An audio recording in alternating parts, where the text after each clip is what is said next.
स्वामी जी, मेरा एक दोस्त है जो हिंदू है, उसकी लड़की एक मुस्लिम लड़के से प्यार करती है, तो क्या आपके धर्म में ये सब अलाउड है?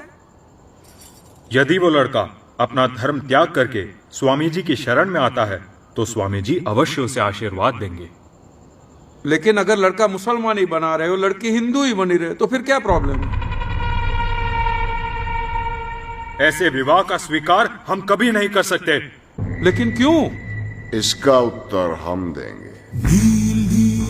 भगवद गीता में भगवान कृष्ण ने स्वयं कहा है, अध्याय 7 श्लोक 15, नमाम दुष्कृतिनो मूढ़ः प्रपद्यन्ते नराधमाः माययापहर्त ज्ञाना आसुरम भावमाश्रिताः।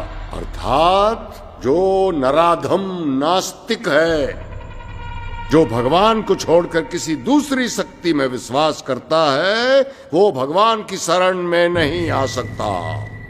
महाराज, इस श्लोक का अर्थ ये भी तो निकल सकता है ना कि जो लोग संसार की मोह माया में फंसे हैं, जो भौतिक सुखों से प्रभावित है, वो मेरी शरण में नहीं आ सकते। लेकिन भगवान ने उनके लिए भी एक अलग रास्ता बताया है, साइड में एक सर्विस रोड भी दिया है।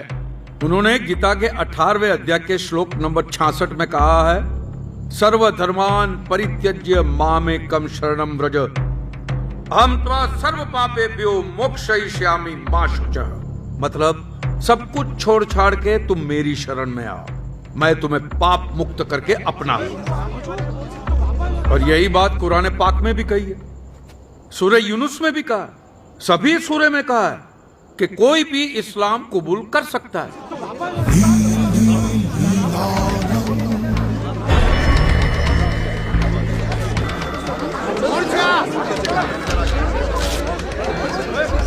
कौन है ये ढोंगी? अरे वही जिसने मुस्लिम टोपी जलाई थी, वही यूट्यूब वाला। अब नमाज पढ़ो, पूजा करो, दिया जलाओ, अगरबत्ती जलाओ कि मोमबत्ती जलाओ, माला घुमाओ कि तस्बीह घुमाओ, सब कुछ पहुंचता तो उसी को है। तो फिर अलग तरह से पूजा पाठ करने वाले को अब नराधम कैसे कह सकते हो? जवाब दो। ये आदमी एक नंबर का झूठा है। देखा आपने, एक साधु का भेष पहन के आया था और अब फिजूल की बातें करके टिटोली कर रहा है। सच ये है कि ये नराधम एक मुसलमान के घर पैदा हुआ था। मुसलमान! सिक्योरिटी! धक्के मार के बाहर फेंक दो इसे। बोलो धर्मपाल, ये झूठ है? हाँ हाँ, मैं कबूल करता हूँ कि एक मुसलमान माँ ने मुझे जन्म दिया, लेकिन एक हिंदू माँ ने मुझे पाल पोस के बड़ा किया है। तो इसका फैसला कैसे करोगे कि मैं हिंदू हूँ कि मुसलमान हूँ? पीके आया लगता है कौन ये आदमी? इसकी हिम्मत कैसे हुई आने तुम की? कहना क्या चाहते हो? बोलो धर्मपाल। आपने मेरे बेटे की शादी नहीं होने दी, क्यों? क्योंकि मैं मुसलमान की औलाद हूँ, और क्योंकि मैं मुसलमान हूँ तो क्या मैं नहीं रहा? मैं किसका बाप हूँ, किसका बेटा हूँ, किसका पति हूँ, इस बात का दारोमदार सिर्फ इसी बात में कि मैं कौन से धर्म में पैदा हुआ हूँ। धर्म का काम मैं जोड़ना तोड़ना नहीं, तोड़ने का काम तो बाबा मौलवी लोग करते हैं। चुप करने! करने आगे एक भी शब्द बोला तो क्या बकवास कर रहा है ये? मैं यहाँ पर कोई हंगामा करने नहीं आया हूँ, मैं यहाँ पर सिर्फ मेरे बेटे की वजह से आया हूँ। और आप लोगों को जिसकी पूजा करनी है कीजिए, मुझे कोई प्रॉब्लम नहीं है। मुझे सिर्फ एक बात का जवाब चाहिए, अगर किसी दूसरे धर्म में पैदा होने वाले का नील परिवार स्वीकार नहीं करता, तो फिर ये तुम्हारे स्वामी जी जो खुद सिख परिवार में पैदा हुए, वो नील परिवार के स्वामी कैसे बन गए? साला स्वामी जी को सिख बोलता है। सिक्योरिटी बुलाइए, नहीं तो ये हमारे हाथों मरेगा। जी हाँ, ये तुम्हारे नीलानंद स्वामी एक जैसे कारनामे हैं इनके। एक मनी का हवाला कांड किया इसने। ये तो सच बोल रहा है। इसने तो लड़कियों को प्रेग्नेंट किया है। अरे इतने सारे सबूत!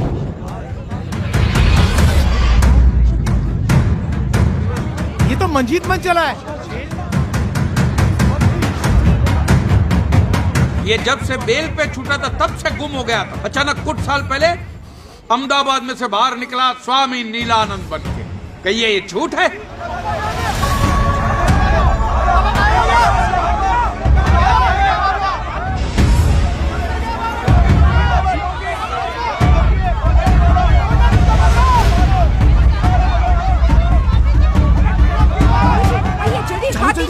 साला कायर भाग गया। बाबा ने हमें ठगा है।